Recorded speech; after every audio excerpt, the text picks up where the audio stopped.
Hello, everyone, and welcome to this special episode of Back in America. This is Behind the Mic, and I'm Josh Wagner. And I'm Emma Myers, and we are the interns of Back in America. And in today's little episode, we're going to give you a little bit of background about who we are and why we're at Back in America. So to start off, Emma, tell us a little bit about yourself. Sure. So I'm originally from Rhode Island. For those that don't know, it's the smallest state in America, and it is the southern part of New England. So very New England-esque, kind of like a combination of Connecticut and Massachusetts. I went to college in DC studying politics, so I'm very fascinated and passionate about US politics and international affairs. I studied psychology as well, so yeah, seems like a perfect fit at Back in America, right? What about you, Josh? Where are you from? Where did you go to school? Yeah, so I'm from Los Angeles, California. I'm currently in my childhood bedroom, as you can see in the background. I'm super interested in poetry and English and all things humanities. So I went to Stanford up in the Bay Area, studied English, but also dabbled in like every single humanities class to think of, from philosophy to human biology to whatever else comes across your mind, art history. Yeah, that's me, and I'm so really interested in journalism, which is why Back in America was a good fit for me. That kind of leads to my question. Like, those are a lot of subjects, and so which of those have you gotten to explore on the podcast so far? Well, the nice thing about Back in America is that this is really your own project, and so as long as it relates to the general themes of identity, culture, in America, anything goes. And so I've been able to do podcasts about transhumanism, podcasts about Judaism in America. I'm Jewish, and so that's like a theme that's like very close to my heart. And I'm also working on a little series on poetry, which is kind of more related to my academic interests and trying to expose people who maybe don't read poetry to interesting poems that they might enjoy. And as for you, Emma, this has been kind of a wild year in the COVID-19 pandemic. Where are you right now? What are you up to outside of your Back in America? Yeah, so for the listeners that don't know, I just joined, and for the first half of the pandemic, I was mostly doing advocacy work for a really great organization called Asylum Connect. And I was updating their database, trying to communicate to the people using the app which services were still available to asylum applicants. And it was really interesting work.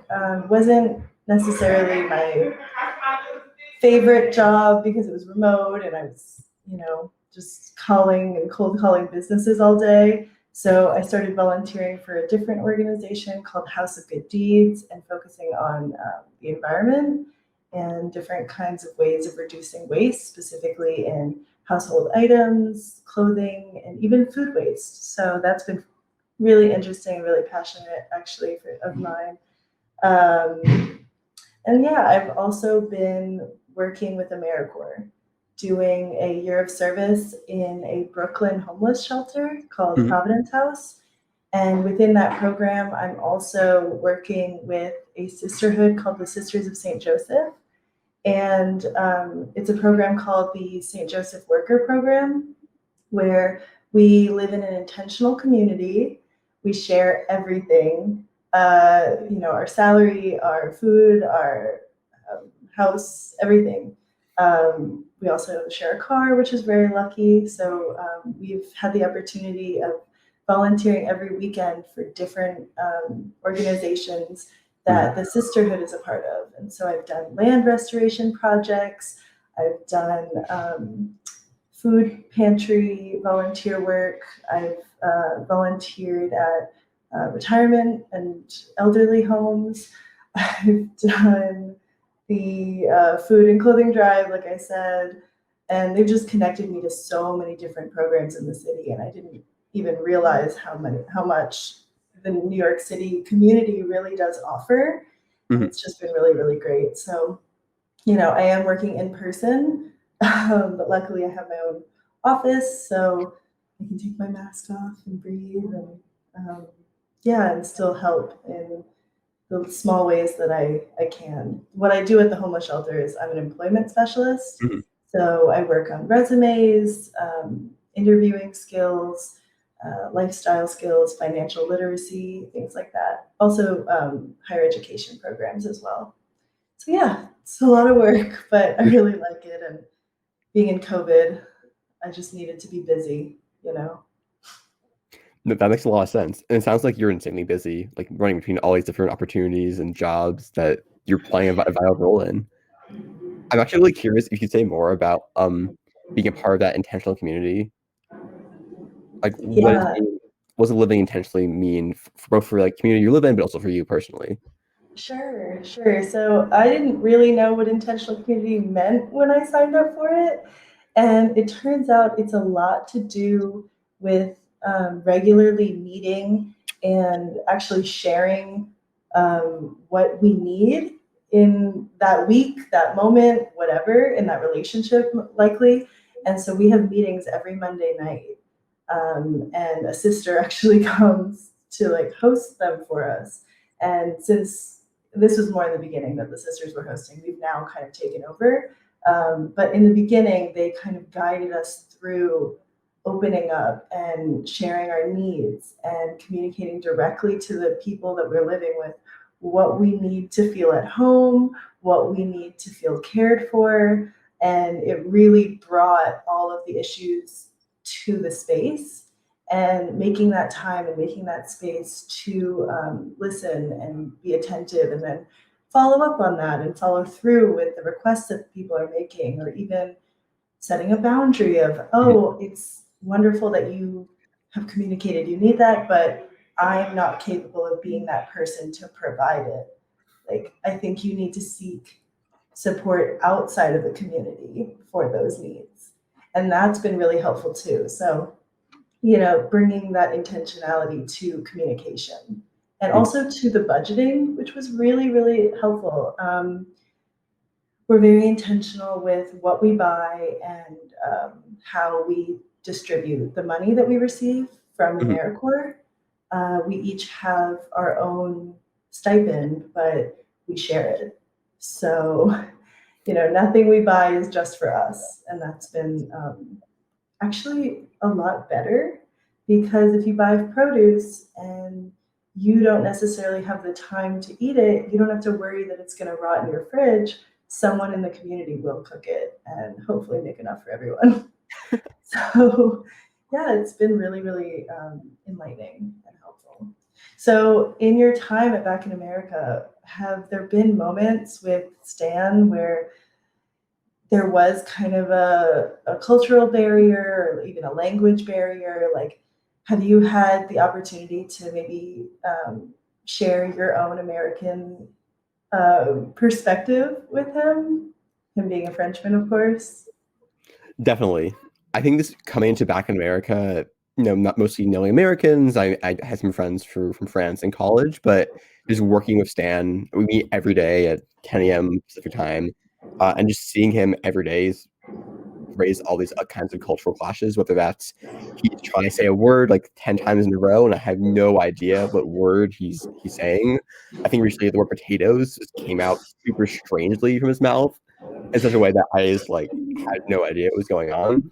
And so I think there are lots of like those moments that happen just in the flow of conversation. But I think more generally about I think the kinds of podcasts I'm interested in pitching, I think are relevant to America, are very different than what Stan would come up with on his own. And I think you can see the difference between the kinds of podcasts I am hosting and the ones that he ends up hosting. So, for example, I went to school in Silicon Valley, in the Bay Area, and so I think I have more of like a tech focus even though I'm not in that really in that space, given my background. I host a podcast about transhumanism, which is the idea that humans can like essentially evolve themselves through technological attachments, whether that's a pair of glasses or an extra brain. And then I'm actually now working a series on eugenics, which is again kind of in this tech adjacent space, which is most people, I think most people I know would associate with kind of like World War II, Nazi era science, but there are ways in which eugenics especially at Stanford, has like infiltrated the founders of the university as well as just the way in which we think about things like class and race today.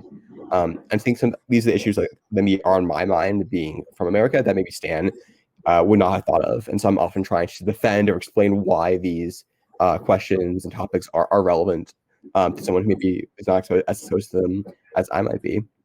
Mm, Yeah. interesting. Yeah, I And think American history has been kind of a gateway to all of those kinds of topics that maybe the French history hasn't been touched as intimately as America has by especially eugenics and technology and all of the advances and what they cause. So, yeah, that makes a lot of sense. Um, with that in mind, what does America or what does being American mean to you? yeah, so it's actually really interesting you asked this question. So if you haven't listened to the podcast, this is the question that Stan or I will ask at the end of every episode, and we get wildly different answers. And Yeah. so I was actually on a podcast about 6 or 8 months ago now, and I answered the same question. And I think listening to lots of other people who approach that question, I feel my answer has changed a little bit. So I think on the earlier podcast, I was said America is an experiment. It's about people kind of being isolated in their own little bubbles, and they have these like connections through a podcast, through a job, but really are very cut off from one another. And that America evolves over time, and that it's an imperial colonial experiment. We come over from Europe, but really has expanded into much more and much less than that. And so I feel like America is less an experiment than I first thought. Or I think the word experiment I think has this connotation of like experience or empiricism or kind of scientific philosophy where you have a hypothesis of like what should be the case, and then you try a few things and you write your paper at the end saying, oh hey, it turns out all this was either all right or all wrong. And I think America is a lot more intentional, kind of in the way that you were talking about earlier, Emma, and that like we have structures and systems in place that were designed. It's not just random atoms and people coming together and making something just to turn at the end of the day. I think that lots of our systems and modes of life were designed at one point in time by a certain number of people for a purpose. And even if those purposes have been outlived, we still have the structural systems in place. And so, in this way, I do feel like America is a little bit of a monstrosity, uh, where it has a sense of like perpetually growing and changing while also staying the same, like kind of the core like, beliefs that founded it in the first place, which include lots of beliefs that no one I know or no one I would want to know share. Um, and I'm actually really curious about your answer to this question, Emma. As someone who has not listened to like 20 plus of these answers, what is America to you? Well, I hope that it evolves because I love history. I love it so much. And I think I've learned so much about the 19th and 20th century that I'm still kind of catching up on the history of the 21st century, even of like the current events that were happening when I was still kind of catching up on the past few centuries. So, my answer will probably change too. But for right now, I see America as a stomping ground, and that the way that I define that a stomping ground is a place where people bring their cultures. And throughout history, people brought their cultures and maybe adapted and acclimated to the cultures that were already here. But now people are starting to really dig back into their own pasts and bring back some of their ancestry and some of their culture, and really trying to bring it into the conversation, into the economy, into the culture. And I think you're right, though. I think there is a lot of unspoken etiquette within this country that is expected of us. And those structures of social behavior really do help us to cooperate and to collaborate in a system that really does require a lot of individual effort. Like, people don't just help altruistically in this country as often as other places. So you really do need to work to cooperate and to collaborate and to contribute to the structures that we rely on. And that's kind of why I say it's a stomping ground, because you come and you bring your skills, your passion, your culture, your ancestry to the stomping ground, and you do what you can to contribute.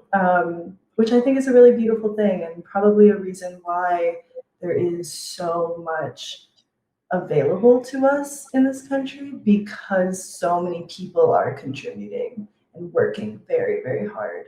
I think in this country we have some of the highest rates of workaholism, which is like a new kind of diagnostic. I don't know, but it's interesting to think about because in, say, the 1950s, 60s, people weren't working more than they were living.